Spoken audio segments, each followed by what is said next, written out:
최선의 우울한 사람과 같은 곳에 있는 법 이묵돌. 2020년 초순부터 전 세계를 강타한 코로나 바이러스의 여파로 언제 어디를 가나 마스크를 쓰고 다니는 사람들을 볼 수 있게 됐다. 의료 당국의 권고에 따르면 이 바이러스는 주로 밀폐된 장소에서 비말을 통해 전염된다. 따라서 일상적인 생활을 가능한 유지하면서 감염을 최소화하는 데는 인증된 마스크, 코와 입을 막는 게 최선의 방법이다. 처음에 나는 그 답답한 마스크를 온종일 쓰고 돌아다니는 것이 가능키나 할까 싶었다. 겨울이면 방한용으로라도 큰 무리가 없겠지만 한여름이 돼 30도를 넘나드는 더위가 찾아올 즈음엔 영 힘든 일 같았다. 그래도 지금은 길거리에서 마스크를 안 쓴 사람을 찾기가 힘든 수준이 됐으니 인간의 적응력이란 늘 인간의 예상을 웃돌아버린다. 그렇지만 나는 사람들이 마스크 착용보다도 그 부가적 효과에 익숙해지는데 노파심이 든다. 앞서 언급했듯 방역 마스크는 코와 입을 가리는 데 그 의미가 있는 물건인데, 달리 말하자면 지나다니는 사람들의 얼굴들이 절반이나 가려지는 것이다. 그야 눈빛쯤이면 상대방의 기분을 파악하는데 충분한 단서일 수도 있겠으나 아무렴 표정 전체를 살펴보고 가늠하는 것만 못하다. 하물며 대한민국에서 서로의 눈을 쳐다보고 이야기하는 건 마스크가 없어도 쉽지 않은 일인데, 적응력과는 달리 인간의 감각기관은 늘 우리의 기대만 못해 당혹스럽다. 코를 막은 채 음식의 맛을 분간하기 어려운 것처럼 누군가의 기분을 눈치채는데 표정을 볼 수 없다면 당혹스러울 수밖에 없다. 그래서 최근 들어 바깥을 돌아다닐 땐 사람이 바글바글한 길거리를 지날 때조차 혼자 된 느낌에 휩싸인다.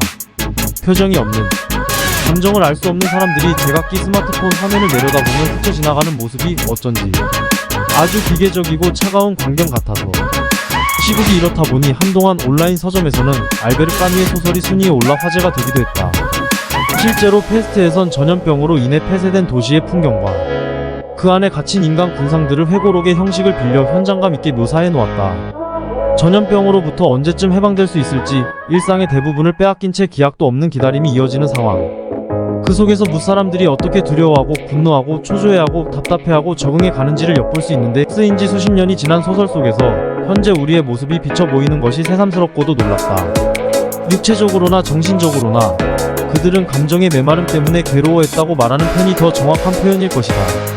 중략 결국은 같은 이야기지만 그 얼굴에서 살이 없어져 그 얼굴을 자기들의 마음속에서 알아볼 수가 없게 된 것이다.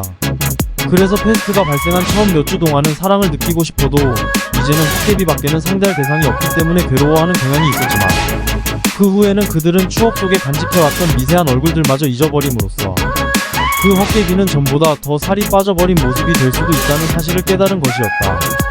알베르 카미 페스트 중에서 비니, 임마 너 무슨 일 있냐? 표정이 영 심상치 않은데 팀의 고참격인 형이 느닷없이 내게 말을 걸어왔다. 더가우 벤치에 멍한 얼굴로 앉아있던 나는 퍼뜩 의식이 돌아와 놀랐다. 네? 저 아무 일 없는데요. 오후 시간대인데도 아직 잠이 덜 깬 목소리가 튀어나갔다. 아니 너 아까부터 계속 뚱한 표정으로 있었잖아. 어디 아프냐? 글쎄요, 제가 그랬나요? 그냥 멍 때리고 있었던 건데. 너 저 멀리서 보면 아주 수심이 가득해 보여. 집안에 우환이 있거나 하는 건 아니고. 아니요, 그런 건 아니고. 그 무렵 나는 한시라도 빨리 그 대화를 끝내고 싶어서 그냥 되는 대로 대답하기로 마음먹었다. 약간 피곤해서 그런가 봐요. 어제 일을 너무 열심히 했더니. 그래? 하긴 좀 피곤해 보이기는 했어. 공도 평소 같지가 않고. 그렇죠? 그러게 투수면 몸 관리 좀 미리 했어야지. 시간이 없었던 것도 아니잖아. 네, 맞아요. 아직 서툰가 봐요. 경기 전날만 되면 잠도 잘 안 오고 그래서. 야, 그게 내 약점이야. 긴장을 해도 너무한다니. 좀 마음을 차분하게 가라앉히고. 공도 괜찮게 던지는 놈이 왜 그렇게 쫄아가지고 있는지 모르겠어. 나는. 그러니까 그 뒤로 이어지는 말은 거의 듣지 않았다. 경기가 있는 전날 밤 나는 여느 때처럼 잠을 설쳤다. 말했던 것과 달리 딱히 긴장했던 탓은 아니었다. 몸은 피곤한데 마음이 놓이질 않았을 뿐이다. 그걸 긴장이라고 하겠다면 할 말 없지만 새벽 2시쯤 돼서 수면제를 한 알 먹었다. 불면증을 오랫동안 겪다 보면 일정을 맞추기 위해 매일같이 수면제를 먹어야 하는 시기가 온다. 당시가 내게 그런 시기였다. 수면제를 먹으면 30분 이내에 의식도 못한 채 잠이 들기 때문에 환자에겐 여간 편하지가 않은데, 부작용인지 뭔지 약을 먹고 잠든 다음 날에는 상당 시간 몽롱하고 어지러운 느낌이 이어지는 경우가 더러 있다. 그럴 땐 나도 모르게 표정 없는 얼굴로 시간을 보내게 된다. 그게 제3자의 시선에서는 무슨 일 있나 싶을 만큼 음울하게 보이는 모양이었다. 게다가 나는 인상 자체가 억울해 보이는 면이 있다. 눈이 쓸데없이 크고 양쪽 입꼬리가 내려가 있다. 얼굴 근육에 아무 힘을 주고 있지 않을 때조차 다소 우울한 느낌을 준다. 한때는 그런 요소들이 내 인생을 우울하게 만드는 주요한 요소가 아닐까 싶어서 화장실 거울을 보며 애써 웃는 연습까지 했었다. 억지로라도 웃어버릇하면 처진 입꼬리가 조금은 올라가지 않을까 생각했던 것이다. 그런 노력이 정말 효과가 있었는지는 잘 모르겠다. 난 부정적인 쪽이다. 밖에 나갈 일이 있을 때나 주위에 신경 쓰이는 사람이 있을 때는 언제나라고 해도 좋을 만큼 줄곧 표정 관리를 하게 된다. 아무 느낌도 없거나 멍하게 있을 때, 혹은 정말로 울적한 기분일 때에도 꽤 기분이 괜찮은 것 마냥 안간힘을 쓴다. 되든 안 되든 온 신경을 곤두세우고 있다. 그러나 어떤 날에는 뇌에 과부하가 걸린 듯 아무리 애써도 어느 수준의 텐션 이상으로 올라가지 않는다. 그칠 줄 모르는 우울감이 가면이건 마스크건 아랑곳 않고 새어나온다. 내 필사적인 노력이 무색하도록 걱정하고 배려해주는 사람들이 정류장처럼 들렀다 떠난다. 언제까지고 머무를 생각이 없기 때문에 별뜻 없는 마음을 몇 개 꺼내놓다가 헌신짝처럼 버리고 간다. 그런 그들을 이해하는 것도 내 숙제라서 금방 나아 해결해야 할 일들이 산더미 같다. 그 다음날 팀의 감독님에게서 문자가 왔다. 경기 내내 뚱한 표정으로 하기 싫은 티를 팍팍 내고 있으니 너 같은 팀원과는 야구할 생각이 없다는 내용이었다. 분명 나는 경기 당일 컨디션이 좋지 않았고 기분도 좋지 않았다. 집안에 무슨 일이 있냐고 물어볼 정도로 표정이 굳어 있었던 것도 사실이다. 그러나 그건 어디까지나 내 정신건강과 추적추적한 날씨, 그리고 뻐근한 몸 상태 때문이었지 감독님의 기용 방침에 불만을 가지고 있어서는 아니었다.